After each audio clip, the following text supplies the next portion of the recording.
복음은 기본적으로 하나님의 말씀을, 하나님의 마음과 그 뜻을 증거합니다.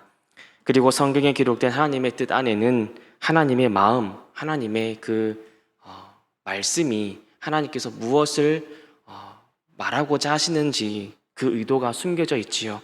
따라서 복음을 안다, 복음을 깨닫는다라는 것을 제일 먼저 인간을 위해 무엇보다 다른 사람이 아니라 나 자신을 향한 하나님의 마음을 알고 거기에 대한 반응으로서 내 마음과 행동과 삶 전부가 변화시켜 나가는 것을 뜻합니다.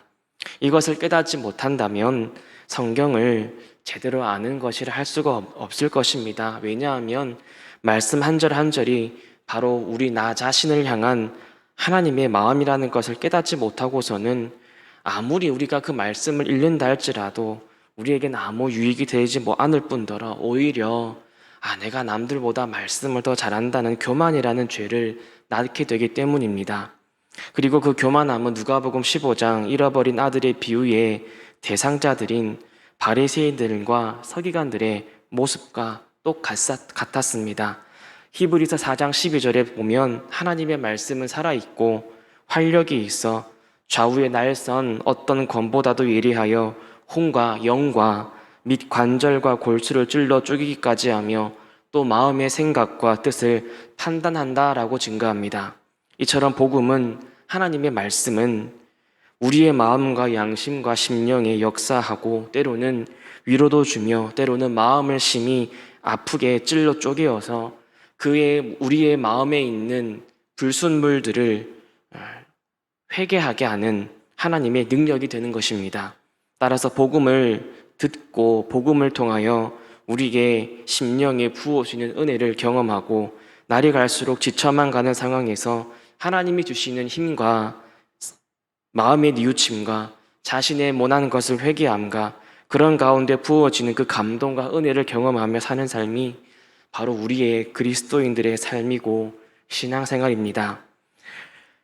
그런 사람들이 오히려 오늘 둘째 아들과 같이 비록 잠시 아버지를 떠나 방탕하게 살았을지라도 돌이키고 회복받는 은혜를 받기에 오히려 맏아들보다 소망이 있을 것입니다.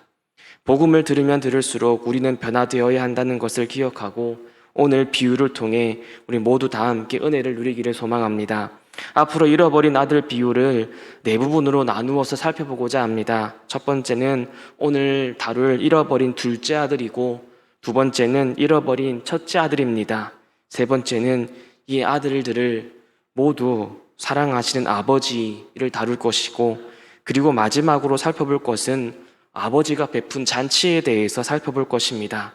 본문은 먼저 잃어버린 둘째 아들에 대해서 오늘은 설교에 초점을 맞추고자 합니다. 잃어버린 아들의 비유에 등장하는 이 두 형제는 각기 하나님으로부터 멀어지는 다른 길들을 대변합니다. 누가가 15장 1절과 2절에서 밝혔듯이 이 두 부류의 사람들이 누구냐면은 예수님의 말씀을 들으러 온 사람들인데 한 부류는 세리와 죄인들이었습니다. 그리고 다른 한 부류는 그들을 따가운 시선으로 바라보는 바리새인과 서기관들이었습니다. 오늘 비유에서는 먼저 세리와 죄인들, 15장 1절에서 밝힌 그 세리와 죄인들의 초점을 맞추고자 합니다. 이 세리와 죄인들은 비유 속에 둘째 아들, 다시 말하면 동생과도 같습니다. 둘째 아들처럼 그들도 그들의 삶이 허랑방탕하였지요. 하지만 그들은 동시에 모든 근심과 아픔도 감수했던 자들입니다. 자신의 방탕함과 죄악으로 유대 사회에서 손가락질을 감당해야 했고 정죄도 당해야 했습니다. 겉으로는 조금 그럴싸하게 떵떵거리며 살았겠지만 그 마음속은 가난하기 그지없었던 그런 사람들이었습니다. 그런 사람들이 아버지의 말씀, 하나님의 말씀, 복음을 들으러 나옵니다. 그들은 부끄러움과 뉘우침과 회개하는 마음으로 이 복음 앞에, 말씀 앞에 나와 하나님께서 바로 자기 자신에게 무엇을 요구를 하시는지 그 마음과 뜻을 예수님의 말씀을 통해서 깨달았던 것이지요. 예수님은 그들을 말씀으로 위로하셨고 그들에게 회개를 요청하셨고 그리고 그들을 고치십니다. 오늘날에도 하나님께서는 그런 자들을 부르시고 기다리십니다. 자신의 잘못과 범죄로 인하여 질타를 당하고 정죄를 당하여 뼈저리게 뉘우치는데 아무도 받아주지 않는, 그리고 아무도 관심도 가져주지 않는, 거들떠 보지도 않고 오히려 따가운 눈초리로 의심하고 자신의 지난 과거로 아무도 그 사람을 믿어주지 않는 그 사람, 정말 하나님께서 받아주시지 아니하신다면 그 사람은 외로움과 서러움과 고독에 사무쳐서 평생을 홀로 쓸쓸히 살아가야 하는 그 한 사람, 하나님께서는 오늘도 그 한 사람을 부르고 계십니다. 마가복음 2장 17절에서 예수께서 들으시고 그들에게 이르시되 건강한 자에게는 의사가 쓸데없고 병든 자에게라야 쓸데있느니라. 나는 의인을 부르러 온 것이 아니요 죄인을 부르러 왔노라 하시니라 라고 말씀하십니다. 예수님께서는 공생의 기간 동안 바로 이 둘째 아들과도 같은 사람들과 함께 음식을 나누어 먹으셨고 교제하셨고 그들의 친구가 되어주셨습니다. 그리하여 그들의 마음속에 있는 그 죄를 지은 그 죄책감, 후회와 뉘우침과 부끄러움과 그리고 그 아픔들을 만져주셨고 그들이 다시 아버지의 품 안에 살아가도록 어두움에서 빛으로 그들을 인도하셨으며 그 빛 안에서 그들을 마음껏 품어주셨습니다. 그러므로 오늘 우리에게도 소망이 있는 것입니다.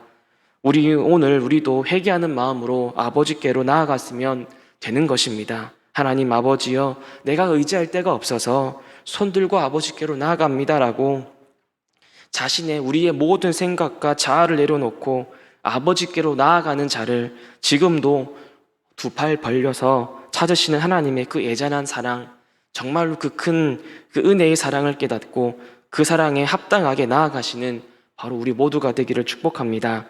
오늘 본문 12절에서 이 둘째 아들은 아버지에게 재산 중에 내게 돌아올 분깃을 주시옵소서라고 말을 합니다. 여러분, 우리가 이 설교에 대해서 많이 들었듯이 이 비유를 들은 이 최초의 청중들은요, 이런 둘째 아들의 요구에 아주 경악했을 것입니다.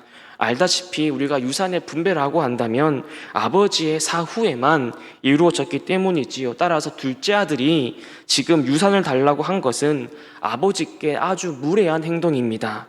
한마디로 둘째 아들의 말은 자신은 아버지의 재산만 지금 요구할 뿐이지 아버지는 나에게 아무런 존재가 아닙니다. 난 아버지가 싫습니다라는 뜻을 내포하고 있습니다. 그것은 아버지의 생전에 유산을 구한다는 것은요, 아버지가 마치 내게는 죽은 사람이나 다름없다라는 것을 말하는 것과 같았기 때문입니다. 여태 이 둘째 아들에게 있어서 아버지라는 존재는요, 자신에게 유익을 주는 유산을 물려받기 위한 수단이었을 뿐, 이제는 그 아버지와의 관계마저도 이 둘째 아들이 끊으려 하고 있는 겁니다. 이를 통해서 알 수 있는 것은 이 둘째 아들은 평소에도 아버지의 말을 듣지 않았고 속만 썩이는 아들이었을 가능성이 매우 큽니다. 아주 못되고 말썽을 피우며 아무런 일도 하지 않았고 매일매일 놀고 마시며 먹으면서 아버지의 재산으로 마치 자신의 삶인 마냥 방탕한 삶을 즐기며 살았을 것이고 인격과 성품과 말과 행실 모든 면에서도 마치 인간 말종과도 같은 모습이었을 것을 우리는 유추해 볼 수 있습니다. 이는 이스라엘 사회에서는 일어나서는 절대 안 되는 용납될 수 없는 일이었습니다. 그런데 더 충격적인 일이 일어납니다. 아들의 요청에 아버지가 그대로 한 겁니다. 그 당시 사회는 가부장 사회였기 때문에 이 상황에서 전통적인 유대의 아버지는 그 아버지가 보일 반응은 아들을 호되게 꾸짖거나 집안에서 내쫓는 것이었습니다. 심지어 율법에서 뭐라고 말을 하냐면 신명기 21장 18절부터 21절을 살펴보면 이런 자녀에 대해 뭐라고 율법이 기록하냐면 사람에게 완악하고 패역한 아들이 있어서 그의 아버지의 말이나 그 어머니의 말을 순종하지 아니하고 부모가 징계하여도 순종하지 아니하거든 그의 부모가 그를 끌고 성문에 이르러 그 성읍 장로들에게 나아가서 그 성읍 장로들에게 말하기를 우리의 이 자식은 완악하고 패역하여 우리 말을 듣지 아니하고 방탕하며 술에 잠긴 자라 하면 그 성읍의 모든 사람들이 그를 돌로 쳐 죽일지니 이같이 네가 너희 중에서 악을 지하라 그리하면 온 이스라엘이 듣고 두려워하리라. 이렇게 심지어 율법은 이렇게 우리에게 말해주고 있습니다. 이 아들은 율법으로 판결하면 마땅히 죽어 마땅한 죄를 범하고 있는 것이지요.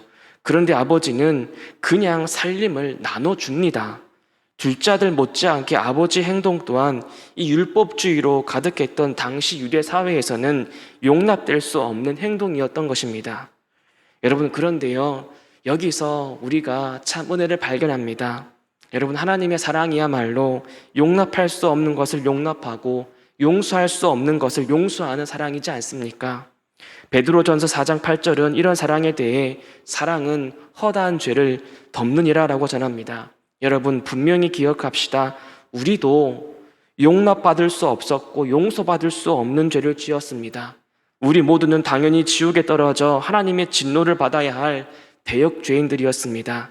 그런데 그런 우리를 또 누가 사랑이 되는 분이 계신다는 것 또한 기억하십시오. 우리 안에 어떤 선한 것이 있어서가 아니라 하나님께서 스스로 그냥 사랑이 되신다는 겁니다.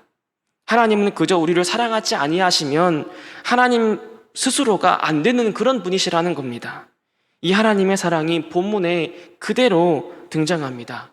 15장 12절에 둘째 아들이 구한 이 분깃이란 이 헬라어로 단어가 우시아스라는 단어를 사용했습니다. 그런데 이 우시아스, 분깃이란 이 단어의 일반적인 의미는 재산입니다. 그런데 12절 후반부에 아버지께서 그 둘째 아들에게 살림을 나누어 주었다라고 했을 때 이 살림으로 번역된 헬라어는 비오스라는 단어를 사용합니다. 그 의미가 아주 의미심장합니다. 생명입니다. 결국 아버지께서 모나고 방탕하기 짝이 없는 뻔뻔한 이 둘째 아들에게 아버지는 자신의 생명과도 같은 마음으로 모든 것을 나누어 주었다라는 것이지요. 아버지께서는 자신에게 방탕하고 뻔뻔하게도 우시아스, 다시 말하면 재산을 요구하는 아들에게 자신의 비오스, 생명을 준 것입니다. 12절의 말씀의 의미는 아버지께서 둘째 아들에게 사랑을 거부당한 고통뿐 아니라 아버지로서 당연히 받아야 할 존경과 명예까지 이 둘째 아들에게 처참하게 짓밟혔음에도 그것을 아버지는 참고 인내하시며 이 둘째 아들에게 자신의 것을 기꺼이 주었다는 의미입니다. 대개 사람은 누군가에게 거부당하면 화가 나서 복수하고자 하는 경향이 있습니다. 가족일지라도 예의가 아닙니다. 부모 자식 사이일지라도 때로는 마찬가지입니다. 거부한 사람을 향한 사랑을 최대한 거둬들여서 자신의 상처를 줄이기 위해서입니다. 그런데 이 아버지는 아들을 줄곧 사랑하며 거부당하는 고통뿐 아니라 아들이 날리는 그 날카로운 비수와도 같은 말에 마음이 처참히 찢겨나가도 이 둘째 아들을 사랑합니다.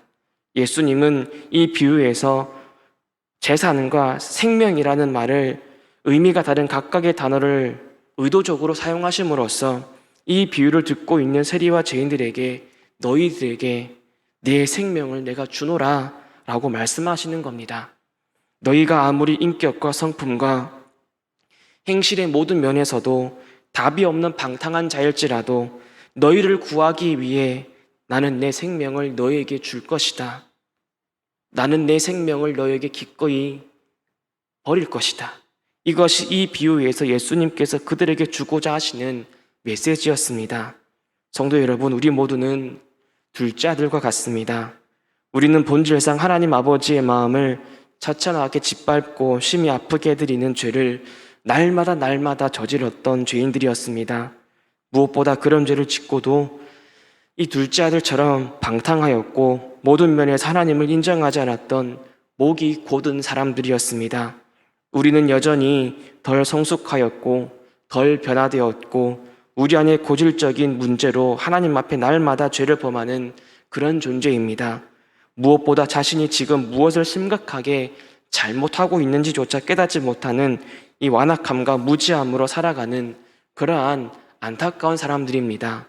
하나님의 뜻을 깨닫지 못하고 성령 하나님께서 그 마음속 양심에 그렇게 하는 것이 아니라고 외치셔도 일관되게 우리는 우리의 죄성으로 무시하고 자기 마음대로 하려는 고집과 아집 속에 빠져 자기가 왕인 것처럼 지금도 우리가 살아가고자 하지 않습니까?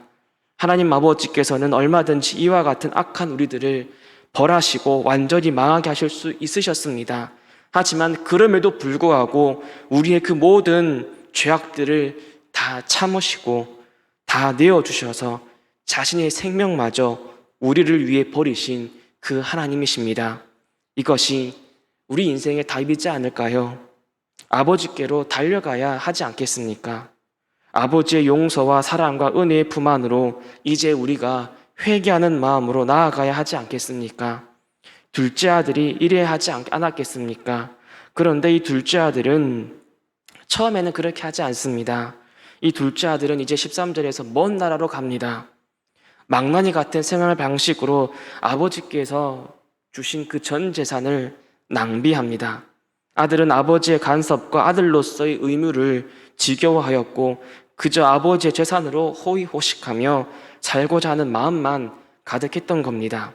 이 아들은 아버지의 그늘을 떠나면 이제 내 마음대로 살 수 있지 않을까, 내가 원하는 삶을 살 수 있지 않을까, 즐기며 갈 수 있지 않을까 하는 그런 생각을 했습니다.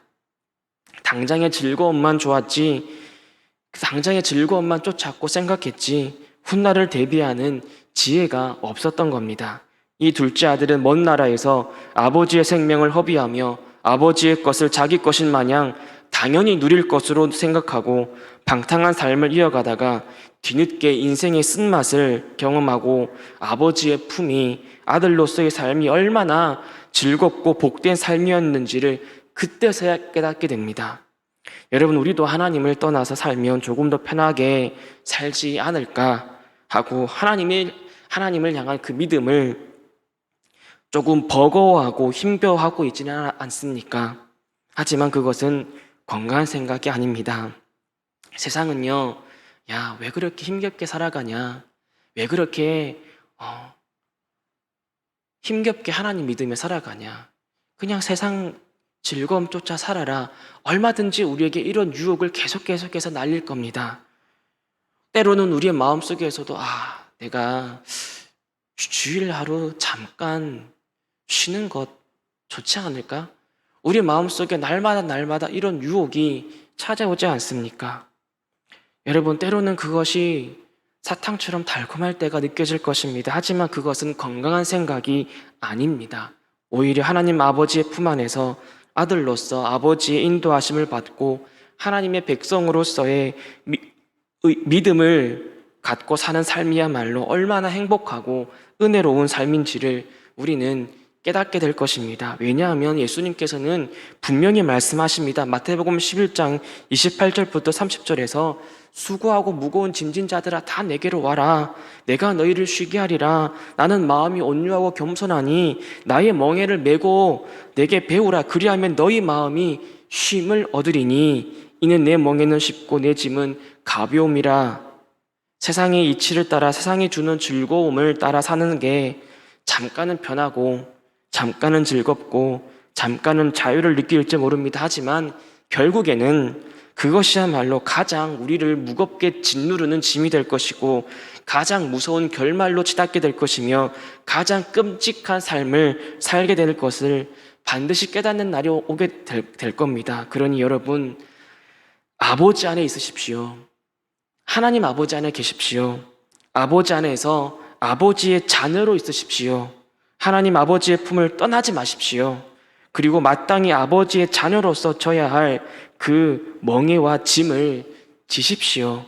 믿음 생활은요, 예수님께서 당부하신 것처럼 날마다 내 자신을 부인하고 자기 십자가를 지고 따르는 삶이라는 것을 잊지 마십시오. 편하게 좀 살고자 하나님을 잠시 떠나려는 생각이 조금이라도 들었다면 이제 이런 것들을 단호하게 내어버리고 거부하며 살아가십시오. 믿음 생활은 내 안에 그런 모든 것들을 부인하고 마땅히 져야 할 내 짐인 십자가를 지고 하나님 예수 그리스도께서 걸어가신 그 길을 나도 걷는 것이 아니겠습니까? 아버지의 자녀로서 살다가 마땅히 져야 할 십자가라면 여러분, 주님 계신 천국까지 지고 가기를 원합니다. 우리에게 주어진 이 십자가가 각각 다를 것입니다. 여러분의 삶에서 여러분이 져야 할 그 십자가, 그 무게가 무엇인지 한번 생각해보고 여러분 그 십자가를 기꺼이 지고 끝까지 좁고 협착한 그 믿음의 길을 걸어가는 우리 모두가 되기를 축복합니다. 그런데 허랑방탕하게 살던 이 둘째 아들에게 아까도 얘기했듯이 시련이 찾아옵니다. 흉년이 그 땅에 들어서 자기 신세가 말 그대로 돼지보다 못해지자 이제 그는 17절에서 돌이켜 이제 아버지께로 돌아가고자 하는 계획을 짜기 시작합니다. 그는 이 둘째 아들은 이제 깊이 뉘우쳤습니다. 그래서 계획을 짰지요. 그런데 이 첫 번째 계획이 무엇입니까? 아버지에게 돌아가서 자신이 죄를 지어 아들의 자격을 잃었음을 인정하고 하나님 아버지께 용서를 구하자. 그리고 두 번째 계획은 염치불구하고 아버지에게 나를 품꾼의 하나로 보소서라고 부탁하자. 이 둘째 아들은 계획을 짰습니다. 그러나 이 둘째 아들이 놓치고 있는 것이 하나 있었습니다. 그것은 이 둘째 아들은 이미 그는 자기 집안은 물론 그 주변 사회 전체에 방탕한 자, 아버지를 모욕한 자, 수치스러운 아들, 마땅히 형벌을 받아야 할 인간으로 낙인이 찍혔다는 사실입니다. 그는 돌아가는 즉시 이런 수모와 형벌과 손가락질을 받습니다. 그야말로 이 둘째 아들은 아버지의 가정과 그 주변 마을과 그 사회에서 15장 24절에서 아버지의 표현처럼 이미 죽은 자입니다. 그런 상황에서 이 둘째 아들이 스스로 뉘우치고 돌아간들 무슨 소용이 있겠습니까? 여러분, 일만의 가능성도 없는 이 아들은 어떠한 간청으로도 회복될 수 없는 강을 스스로 건넌 것입니다. 처음에는 자유를 만끽하며 좋았을 것입니다. 하지만 뒤늦게 돌아서 와서는 아무리 자비를 구하고 후회를 해도 이 아들에게는 소망이 조금이라도 없습니다. 아무리 용서를 구하고 뉘우쳐도 소용이 없는 것입니다. 말 그대로, 본문에서 말 그대로 이 둘째 아들은 죽었습니다. 그러나 여러분, 돌이킬 수 없는 강을 건너서 회복되고 생명을 얻을 가능성이 일말의 여지도 없는 이 둘째 아들, 돌아가면 수모와 형벌과 손가락질이 기다리고 이 상황이 역전됩니다. 일만의 가능성이 없는 상황이 회복됩니다. 아버지가 그 둘째 아들을 사랑하셨기 때문입니다. 이 비유에서 아버지는요, 이 둘째 아들이 돌아오기만을 기다렸습니다. 20절에서 치근히 여기다라는 이 치근히 여겨라는 이 말씀의 원문은요, 불쌍히 여긴다라는 뜻입니다. 팀 켈러라는 사람이 쓴 당부 하나님이라는 책에는 이 치근히 여기다라는 이 의미를 좀 더 아주 자세하게 이렇게 표현합니다. 창자가 끊어질 듯한 고통을 느끼며 애끓는 마음이 가득하여 불쌍히 여기다. 아버지가 저 둘째 아들을 돌아오는 거지꼴로 온 몸이 다 그냥 시커멓고 저게 인간인지 짐승인지도 모를 만큼 그런 몰골도 저 멀리서 힘없이 터벅터벅 걸어오는 저 둘째 아들을 보고 그 아버지께서 자신의 자신의 장기가 끊어질 듯한 그 고통을 느끼면서 와, 저 내 둘째 아들이 돌아오고 있구나. 저런 모습으로 내게 오고 있구나. 그 애끓는 마음이 가득해서 그 둘째 아들을 불쌍히 여기는 마음이 그 온 생각과 마음에 가득했다라는 것이죠. 여러분, 5장 6부가 뒤틀릴 정도로 극심한 고통과 비통함과 불쌍히 여기는 마음이 이 아버지의 마음에 솟아 올라왔다라는 겁니다. 자신이 필요 없다고 무례히 굴며 방탕하게 떠났던 둘째 그 아들, 하지만 아버지의 마음은요, 자신을 향해 뉘우치며 걸어오는 한 인간을 보고 있었던 겁니다. 그가 오기만을 기다리며 오늘 올까 내일 올까 하며 문 밖을 서성거린 아버지입니다. 저 멀리 걸어오는 자가 아들임을 알아볼 정도로 아버지는 아들을 계속 생각하고 있었습니다. 아버지는 둘째 아들이 걸어오는 모습이 시야에 들어오자 확 달려갑니다. 달려가서 그를 끌어안고 사랑의 표현으로 입을 맞춥니다. 그리고 아버지께서는 종들에게 제일 좋은 옷을 입히라고 명합니다. 그리고 살진 송아지를 잡고 잔치를 베풀지요. 잔치에 참여한 사람들 종이나 이웃 할 것 없이 모두가 즐거워하며 기뻐합니다. 아버지의 의도는 분명했습니다. 나는 네가 말하는 빚을 다 갚을 때까지 기다리지 않을 것이다. 네 힘으로 자격을 얻어서 이 집안에 들어오는 게 아니다. 내가 그냥 너를 사랑하여 받아들이는 것이다. 네가 그토록 경멸했던 나의 명예와 지위의 옷으로 네 헐벗은 그 몸을 내가 덮어주리라. 내가 너를 치근히 여기고 사랑하노라. 이런 큰 잔치에 온 마을 주민들도 여러분 초대되지 않았겠습니까? 아버지는 그 잔치에서 둘째 아들이 받아야 할 그 사회의 손가락질과 수치와 정죄를 그 잔치를 베풀므로써 잠재우셨고 둘째 아들의 지위가 회복되었다라는 것을 그 지역사회에 널리 증가합니다. 그리하여서 여러분 더 이 둘째 아들 내 아들을 손가락질하지 마십시오. 나는 이 둘째 아들을 용서했습니다. 이렇게 선포한 것이지요. 자신의 생명을 주었으나 떠나버린 둘째 아들을 기다리시는 그 아버지의 마음, 이 비유에서 예수님께서는 죄인들과 세리들에게 세상은 너희에게 일말의 희망도 없다고 말할지라도 바리새인과 서기관들은 너희를 향해 손가락질을 하며 너희는 구원받지 못할 거라 정죄할지라도 그리하여 너희의 마음속 깊은 곳에 늘 아픔과 근심과 후회가 가득할지라도 하나님 아버지께서는 너희를 지금도 기다리시고 계시고 애끓는 마음으로 너희를 불쌍히 여기고 계신다는 것을 오늘 이 비유에서 예수님께서는 말씀하고 계셨던 겁니다. 하나님의 사랑과 긍휼과 용서는요, 이처럼 우리 밖에서 주어지는 겁니다.